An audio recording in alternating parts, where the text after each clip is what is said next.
of mine. It's been a while. I know.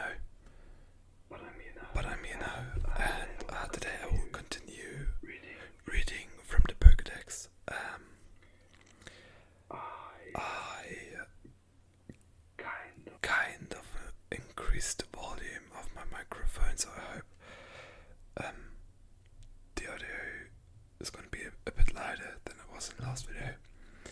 But yeah, last time I stopped at weekly tough, I think. So today we start off with Zubat, which is number 41. It emits ultrasonic waves from its mouth to check its surroundings, even in tight caves. Zubat flies around with skill. Also, I did record this video already, but I wasn't particularly satisfied with the way I did it, so I try it again, or I will try again today.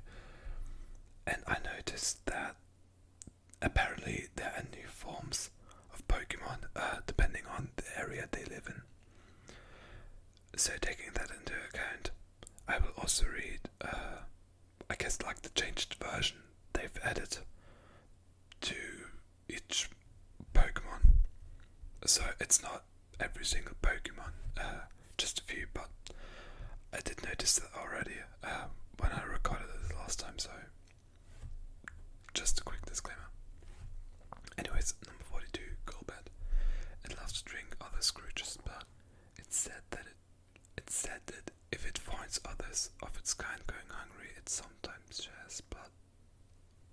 It's gathered. The blood. It's gathered. Number 43. Oddish.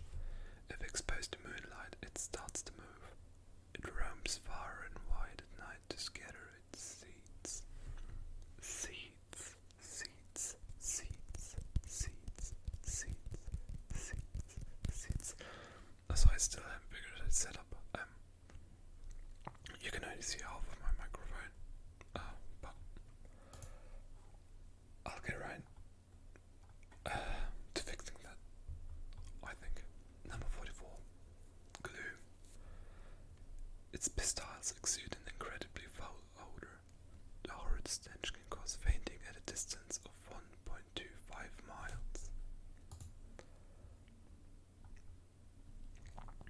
Some of these are also unusually violent. Just so you know, because I've already read a few of those, of these. Wildbloom. It has the world's largest petals. With every step, the petals shake out heavy clouds of toxic pollen. Number 46, Paris. Burrows under the ground to gnaw on tree roots. The mushrooms on its back absorb most of the nutrition. Number 47, Parasect. The bug host is drained of energy by the mushroom on its back. The mushroom appears to do all the thinking.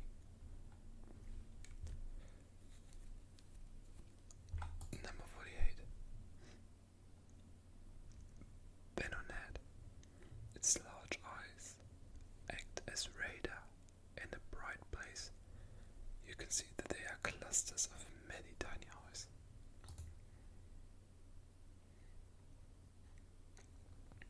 Venomoth. Number 49.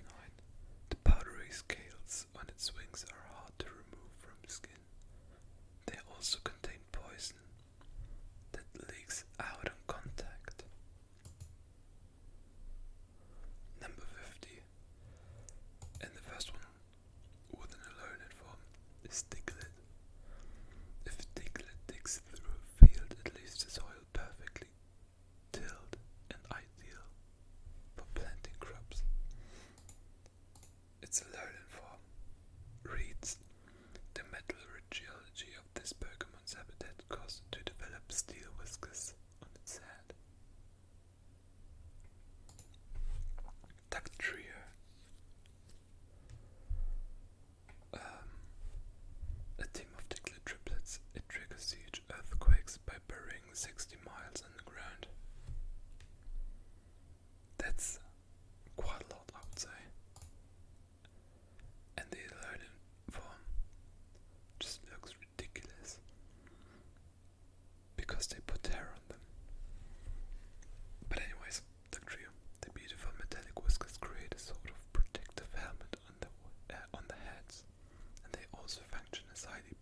senses.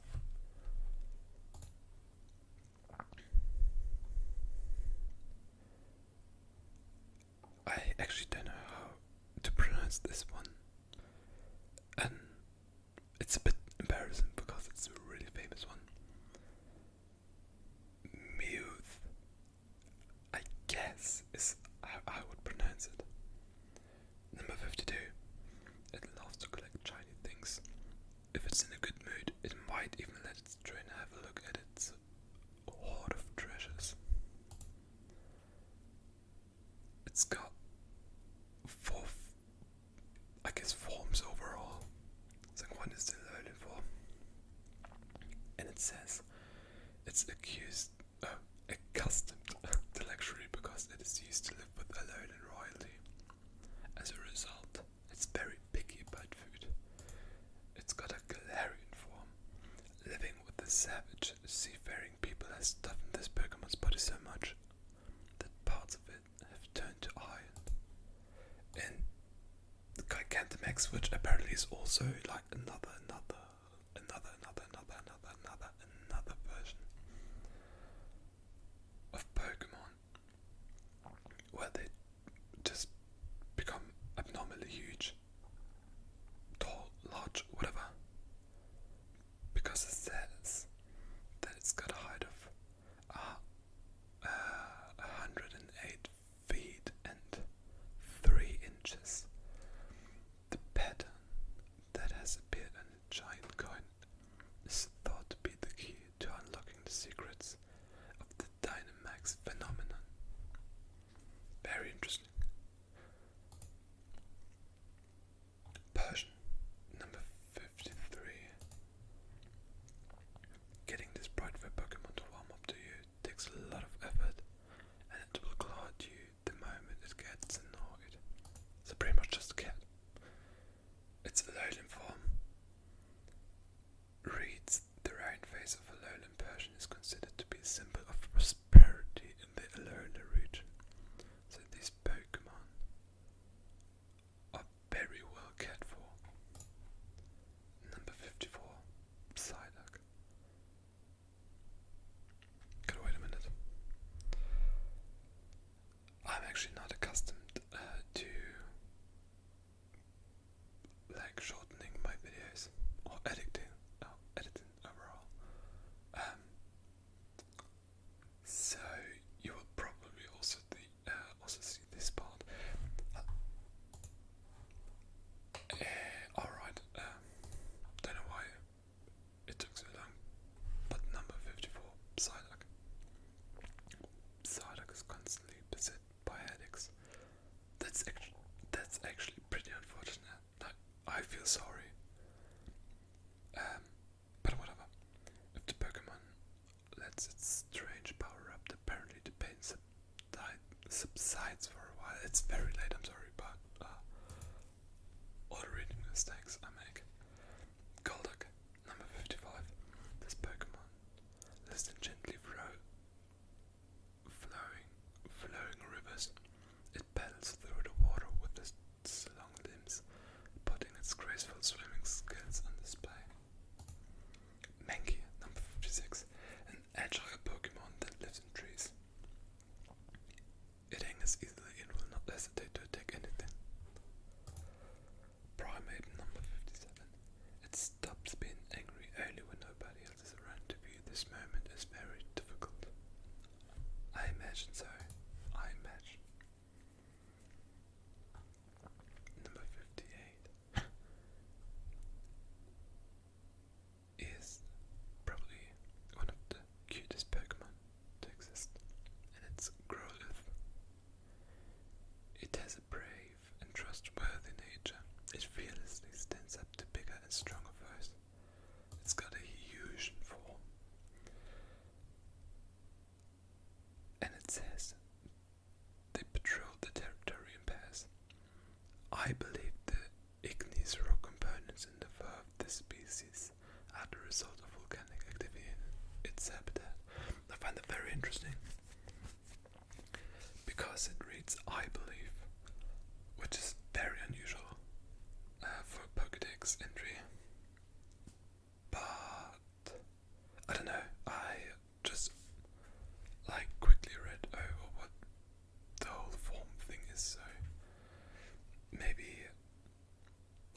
main character wrote the Pokemon entry or Pokedex entry, I don't know.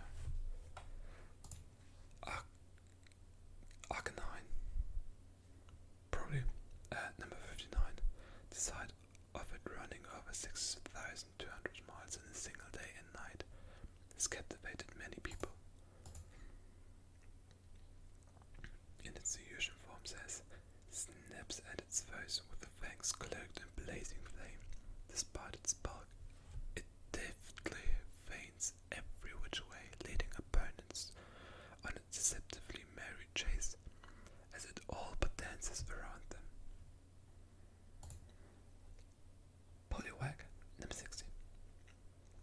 For Poliwag, swimming is easier than walking. The swell pattern on its belly is actually part of the Pokemon's inner showing through skin.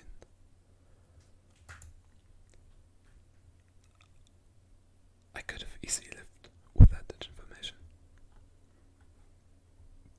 But moving on, number 61. Staring at the swell on its belly causes drowsiness. This trait of polyoils has been used in place of lullabies to get children to go to sleep. And Poliwrath is number 62. Its body is solid muscle. When swimming through cold seas, Poliwrath uses its impressive arms to smash through drift ice and blow forward. Abra, number 63. This Pokemon uses its psychic powers while it sleeps. The contents of Abra's dreams affect the powers that the Pokemon wields. A very, very annoying Pokemon in the first generation. And so is number 64, Kadabra. Using its psychic power, Kadabra levitates as it sleeps. It uses its springy tail as a pillow, and its final form, Alakazam, also has a mega form. Mega form. Alakazam number 65. It has an incredibly high level of intelligence.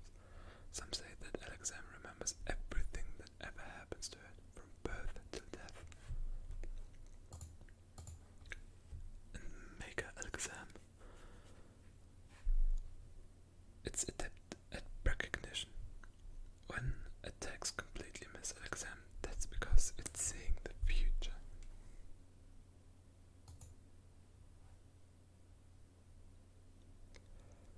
Matchup number 66. Its whole body is composed of muscles. Even though it's the size of a human child, it can hold 100 grown-ups. Machoki, number 67. Its muscular body is so powerful it must wear a power-safe belt to be able to regulate its motions. So, it's born with that belt. Or does it just randomly accommodate one? Matchup number 68.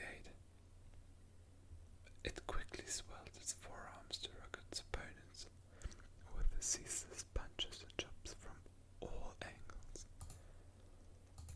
It also has a Gigantamax form that looks incredibly unsettling.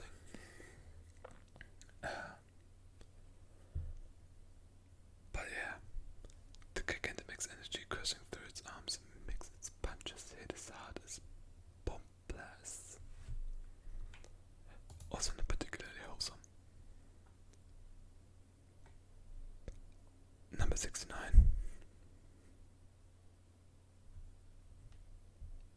Prefers. I was focused on the number. I forgot to read the name. Bellsprout prefers hot and humid places. It ensnares tiny bugs with its vines and devours them. So pretty much just a Venus flytrap. Number 70. Weepinbell. When hungry, it spoils anything that moves. Its ablest prey is dissolved by strong acids.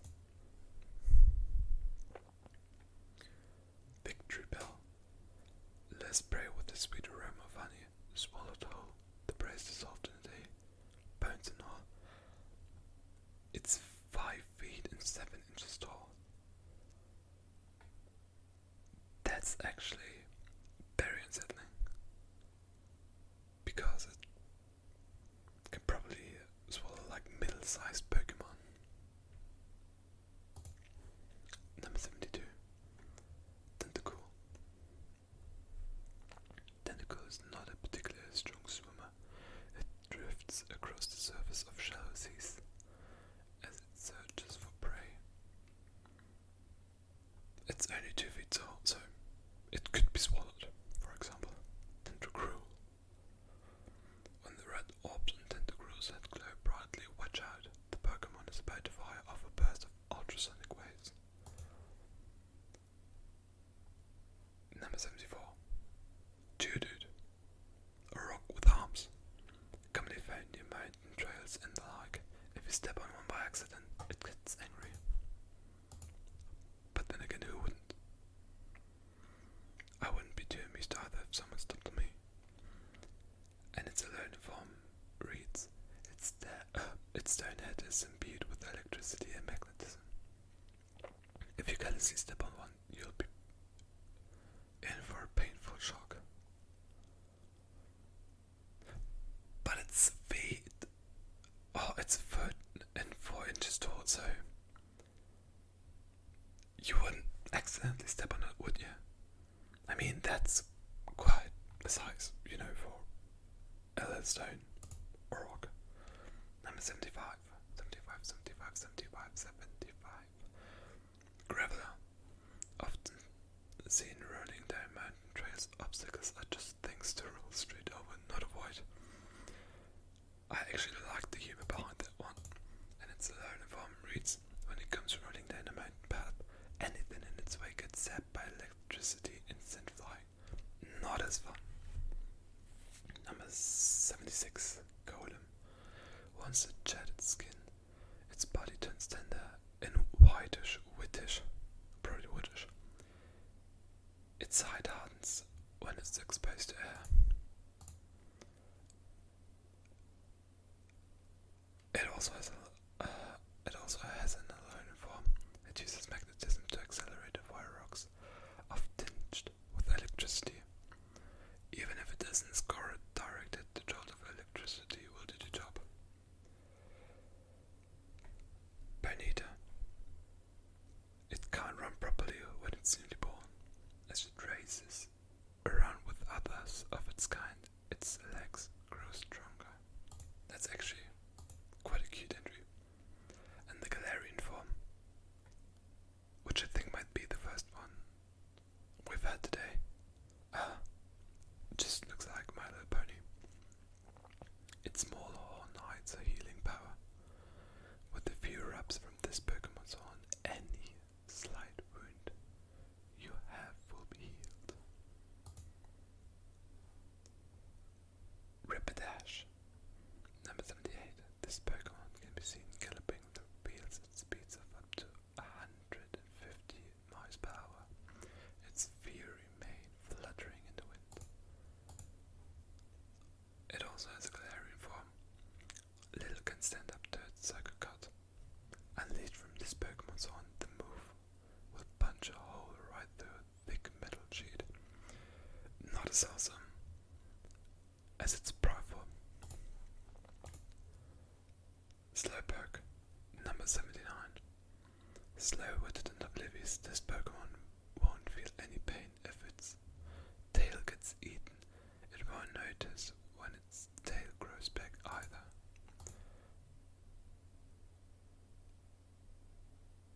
It also has a Galarian form that looks even more dorky than its original form. Although this Pokemon is normally zoned out, its expression abruptly sharpens on occasion. The cause for this seems to lie in Slowpoke's diet. And the last one for today, number 80. Slowbro. Slowpoke, okay. Slowpoke Slowbro when a Shelder bit on it to its tail. Sweet flavors seeping from the tail make the Shelder feel as if its life is a dream. There's also Mega Slowbro, which is completely entangled in like Shelder, I guess. Under the influence of Shelder's digestive fluids, Slowbro has awakened, gaining a great deal of power and a little motivation to boot. That's just weird. It also has a glaring form. A Shelder bite set off a chemical reaction with the spices inside Slowbro's body, causing Slowbro to become a poison-type Pokemon. That's actually pretty good that its type can change when it has a different form. I wonder if there are other instances of that, but I guess we will find out in the next video, because this was everything for today. I hope you enjoyed. Maybe, hopefully, I will be able to read out more entries in the next video. For today, it was only 40. Maybe next time it'll be 50 or something like that. But enough talking.